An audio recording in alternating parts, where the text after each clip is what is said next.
காரணம் பாவம் செய்த மனிதன் தண்டனை அவன் மரணத்தை தழுவ வேண்டும். அக்னியாக நேரி கடலுக்குள் அவன் போய்விடக் கூடாது. மனிதனாய் பிறந்தவனுக்கு மரணம் உண்டு. ஆனால் மரணத்துக்கு பிற்பாடு அவன் அங்கே நரகத்துக்கு போய்விடக் கூடாது என்பதற்காக பரலோகத்திற்கு வர வேண்டும். அவன் செய்கிற தானம் தர்மம் அவனுக்கு பின்தொடரும் என்று சொல்வார்கள். ஆனால் என்னுடையதை எடுத்து நான் கொடுப்பதற்கு இந்த உலகத்தில் ஒன்றும் என்னுடையது எதுவுமே கிடையாது.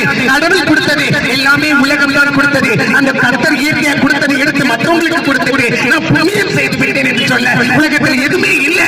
மனுஷன் பெருமையாக உலகத்தில் வந்தான், பெருமையாகத்தான் போகிறான். அவனுக்கு இந்த உலகம் சொந்தம் அல்ல. உலகத்தில் உள்ளவைகள் எவைகளும் மனிதனுக்கு சொந்தம் அல்ல. பரலோகமே அவனுக்கு சொந்தம். பரலோகம் தான் அவனுக்கு சொந்தமாக இருக்கிறது. என் அன்பு